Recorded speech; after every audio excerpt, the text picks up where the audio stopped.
আজ সকালে উনি নার্সকে ধরে চুমু খেয়েছেন। না, গুরুজনদের সামনে আপনার এই সমস্ত কথা বলা বোধহয় উচিত নয় ডাক্তার। আপনাকে অনেকক্ষণ আমি ঘরে যেতে বলেছি, আপনি দয়া করে আপনার ঘরে যান। কৃষ্ণ, এই বয়সে ওই খাওয়া খাই কথা বলতে আপনার লজ্জা করে না? তাহলে এক কাজ করুন, ওকে এখানে না রেখে বাড়িতে নিয়ে গিয়ে রাখুন। সেফটির জন্য বাড়িতে কোনো ইয়ং মেয়ে ছেলে না রাখাই ভালো। কম বয়সী মেয়ে ছেলের কথা কি বলছেন? কম বয়সী ব্যাটা ছেলে ওই বাড়িতে থাকবে না।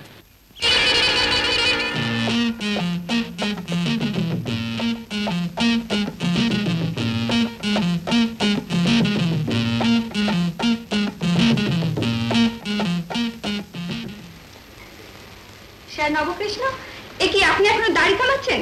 আমি যে আপনার জন্য গরম দুধ নিয়ে এলাম। রেখে যাও, আজ না হয় একটু ঠান্ডাই খাবো। কই খেলেন না তো? আজ আমাকে উইশ করলেন না তো?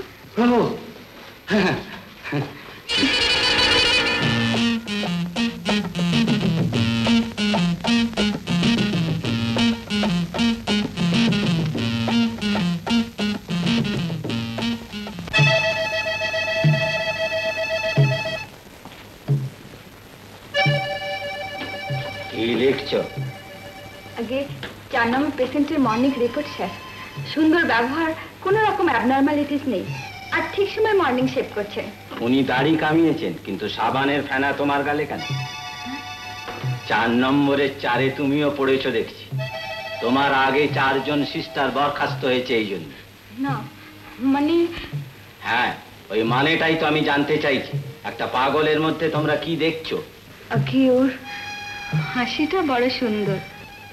আপনাকে নিয়ে কি করি বলুন তো? আপনার নিজেরই এখন বোঝা উচিত স্যার নবকৃষ্ণ, যে অসংযত ভাব এখন আপনার মনের পক্ষে ক্ষতিকর। নিশ্চয়ই নিশ্চয়ই, কিন্তু আমি তো এখন বেশ সংযত ভাবেই চলেছি। আমাদের সিস্টারকে ধরে আজ আপনি কি করলেন বলুন তো? কি করেছি বলুন তো? এটা নার্সিং হোম, এখানে ঠোঁট শুধু কথা বলা আর খাওয়ার প্রয়োজনের জন্য। আমি তো খাওয়ার প্রয়োজনই লাগিয়েছি। অসম্ভব। কিভাবে যে আপনার চিকিৎসা করবো আমি ভেবে পাচ্ছি না। আপনি এখন আপনার ঘরে যেতে পারেন।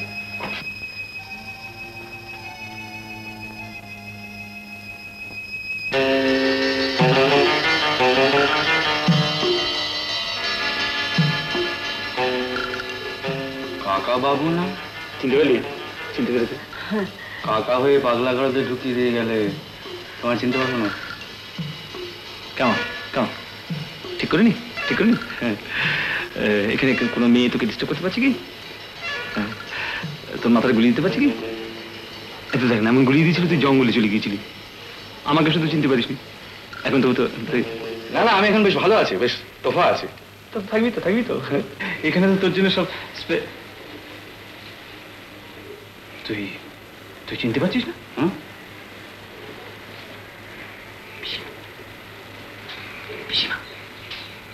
শ্রবণা রায়। ও পিসিমা, তুমি তো কাশিবাসিনী হয়েছিলে। তোর খবর শোনা থাকতে পারলুম কই? তা বেশ করেছো, বেশ করেছো, ফিরে এসছো, ভালোই করেছো। তা পিসিমা, এই বাবা বিশ্বনাথের পায়ের তলা থেকে তুমি এরকম বুড়িয়ে গেলে কি করে? বয়সটা কি কম হলো নাকি? না পিসিমা, তাহলে বোধহয় আর হলো না। কি রে? তোমার বিয়ে গো।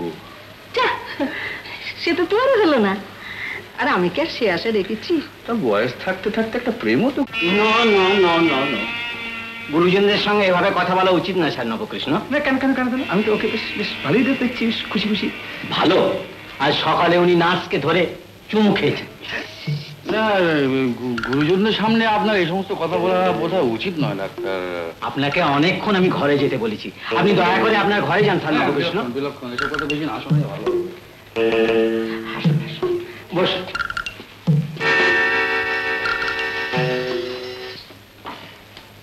আচ্ছা ডাক্তারবাবু, আপনি নবর মধ্যে পাগলামিটা পেলেন কোথায়? ওর বংশী। বংশ তুলে কথা বলবেন না। কিন্তু কেস হিস্ট্রি নেবার সময় এই প্রাণকেষ্ট বাবু যে বললেন। তুমি আবার কি বলেছো? যা সত্যি তাই বলেছি। সত্যি? যা সত্যি তাই বলেছি। ইনি বলেছিলেন যে স্যার নবকৃষ্ণর বাবা ইংরেজ তোষামত করে সার উপাধি পেয়েছিল, এতে নাকি ওর মাথাটা বিগড়ে গিয়েছে। কিরকম শুনে? 2 লাখ টাকা খরচ করে বাঁদরের বিয়ে দিল, অথচ নিজের বোনের জন্য আর কোনোদিন যোগ্য পাত্র খুঁজে পেলেন না। এই যে এই সেই বোন সরলা, এবং এখনো যোগ্য পাত্র জোটেনি। ও নমস্কার, আপনি সেই সরলা দেবী? তাহলে তো স্বর্গত দাদার সব কথাই আপনি জানেন। এই সব জানে ডাক্তারবাবু। তাতে কি হয়েছে? তাতে নবর কোনো ক্ষতি হয়নি। আর বড়দা তো নবকে বিলেতে রেখে শিক্ষা দিয়েছে। একে শিক্ষা বলে? শুধু মদ আর মেয়ে মানুষ নিয়ে দেশ বিদেশ করে ফুর্তি করে বেড়ানো। হেরিডিটি, বাপের রোগ ছেলের মাথায় ঢুকেছে। না না, ওই স্যার কথাটাতেই যত পাগলামি। বাপের ঘাড়ে চেপেছিল ছিল, তা তুই নামের আগে স্যার লিখতে গেলি কেন বাবু?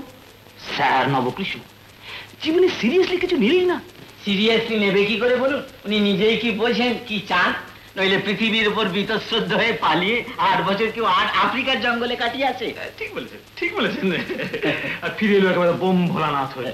ওরে ওরে, তুই সব ভুলে গেলি। সেই জন্যই তো চট করে আপনার এখানে এনে তুললাম। খুব ভালো করেছে। অত অত্যাচারে ওর নাচগুলো খুব দুর্বল হয়ে গিয়েছে, কিছু মনে রাখতে পারেন না সহজে, স্মৃতিশক্তিটা একেবারে গেছে। নইলে ও বুঝুন না কোনটা উচিত কোনটা অনুচিত তাও বোঝেন না। নইলে ওর মতো লোক নার্সকে ধরে চুমু খায়। ছি ছি ছি ছি ছি। এই বয়সে ওই খাওয়া খাই কথা বলতে আপনার লজ্জা করে না? তাহলে এক কাজ করুন, ওকে এখানে না রেখে বাড়িতে নিয়ে গিয়ে রাখুন। আর ওর চিকিৎসা? তার জন্য তো আমি আছি, রোজ দুবেলা গিয়ে দেখে আসবো। তবে হ্যাঁ, সেফটির জন্য বাড়িতে কোনো ইয়ং মেয়ে ছেলে না রাখাই ভালো। কম বয়সী মেয়ে ছেলের কথা কি বলছেন? কম বয়সী ব্যাটা ছেলে ওই বাড়িতে থাকবে না। কেননা আমিও তো এখনো কুমারী। উত্তম কুমারের সেরা সিনেমা দেখতে হলে ডাউনলোড করুন ক্লিক অ্যাপ।